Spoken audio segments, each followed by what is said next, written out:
Jadi 27 Juli reshuffle, 23 September, 2 bulan kemudian saya dicalonkan jadi gubernur. Dicalonkan atau mencalonkan? Dicalonkan. Oh berarti diminta? Ya. Mas Anies diminta bukan menyodorkan diri gue pengen jadi gubernur? Enggak, gimana kita nyodorin diri? Partai nggak ada, uang nggak ada. Mau dari mana kita minta? Yang minta siapa Mas? Ada ceritanya nih. Nah oke, kita dengerin ceritanya. Oke, kita dengerin ceritanya nih. Mas Anies. Ya, kan? Kita kan bukan anak kecil lagi Mas Anies ya. Diceritakan aja lah. Panjangnya apa singkatnya? Singkat aja ya. Iya, terserah Mas Anies. Panjang. Panjang ya, panjang boleh. Kita sediakan waktu sepanjang-panjangnya. Iya, jadi pertama kali itu jadi gini ceritanya nih. Saya berhenti 27 Juli.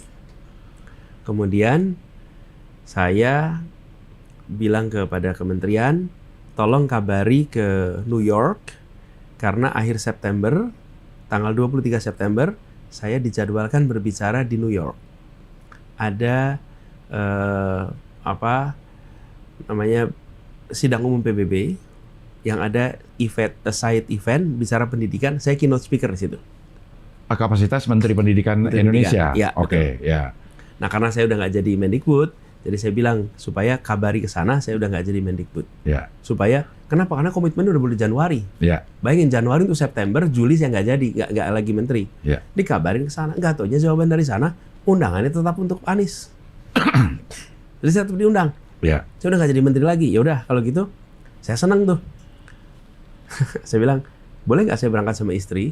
Jadi tiket bisnisnya diganti jadi ekonomi 2. Boleh. Ya. Nah, saya ngurus sama istri berdua. Ngurus visanya, ngurus semuanya lah untuk berangkat. Karena semenjak saya pulang, saya belum pernah kesana lagi berdua. Oke. Terakhir berarti tahun berapa di? Waktu pulang aja 2005. 2005, oke. Jadi mulailah itu. 11 tahun kemudian tuh. Ya. Mumpung nganggur kan. Jadi setelah saya dari New York, saya bisa ke kampus saya tuh. Sorry, waktu nganggur dapat kartu prakerja nggak? Belum ada. Oh, belum ada, oke. Kalau ada saya daftar juga tuh. Ya. Berangkat ke New York.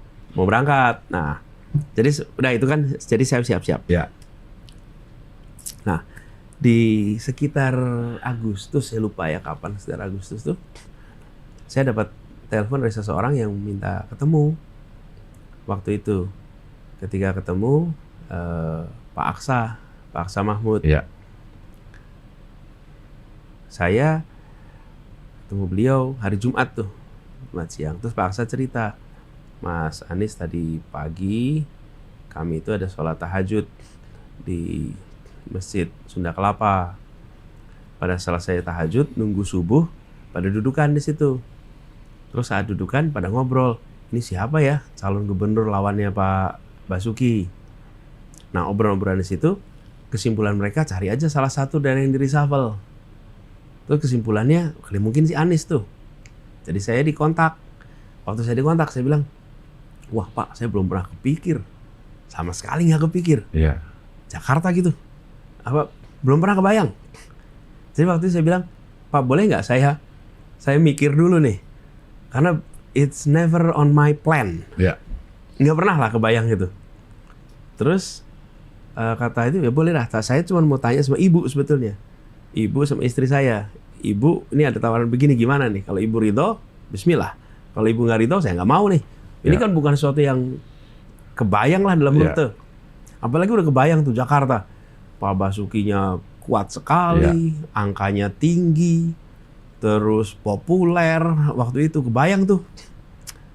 Ini nggak sederhana lah gitu. Nah, saya ngomong sama ibu. Kata ibu, bapaknya gitu, Anies kalau ini kepengenan Anies nggak usah. Tapi kalau Anies diminta, bismillah.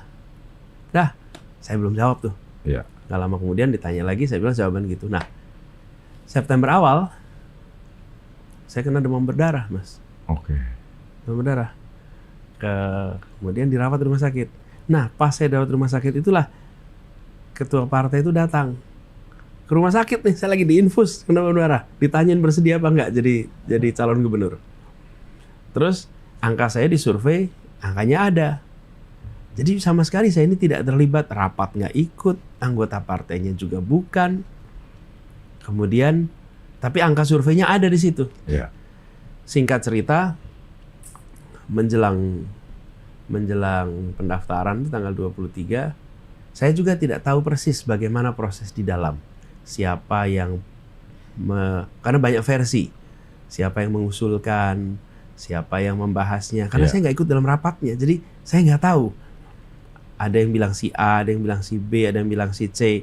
Dan kepada semuanya, mudah-mudahan jadi catatan amal soleh tuh. Bahwa ini untuk kebaikan kita semua. Saya apresiasi aja semuanya. Saya tidak tahu sesungguhnya proses di dalam itu seperti apa. Karena saya nggak ikut. Malamnya, Jumat besok pendaftaran, saya dipanggil. Nah, ada satu peristiwa, Mas. Karena saya digigit nyamuk itu, maka saya nggak jadi pergi ke New York. Oke. Karena demam berdarah sama dokter nggak boleh penerbangan jauh. Kalau terbang sejam 2 jam masih nggak apa-apa.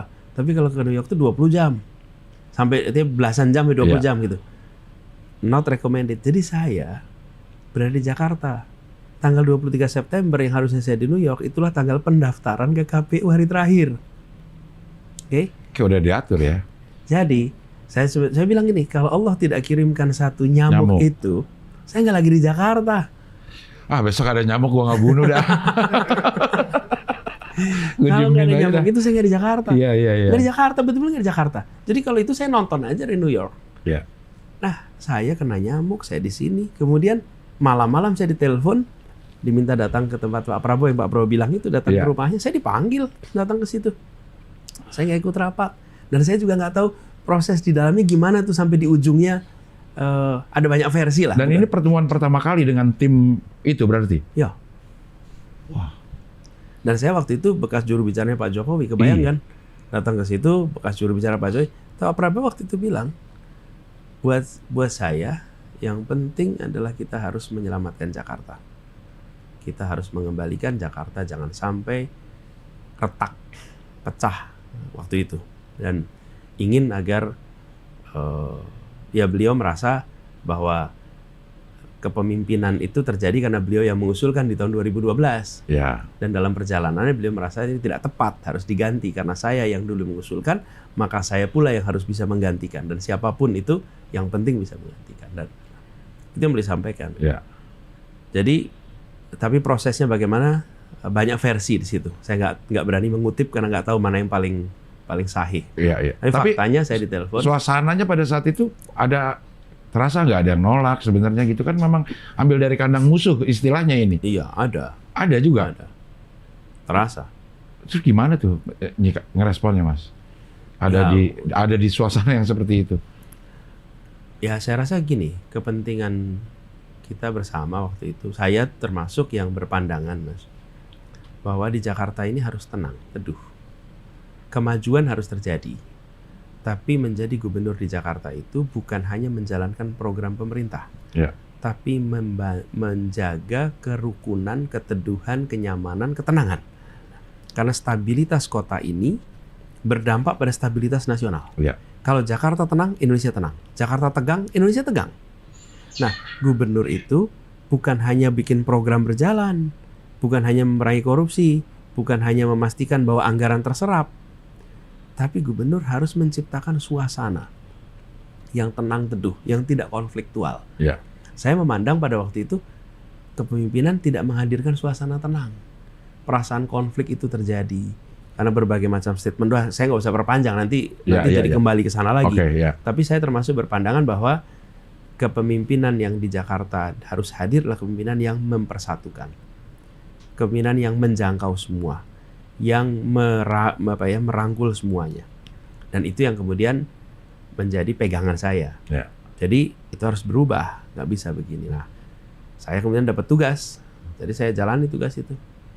Alhamdulillah selesai, dan alhamdulillah 5 tahun ini Jakarta tenang, teduh, damai, suasana kebersamaan ada. Motor udah boleh lewat Tamrin lagi.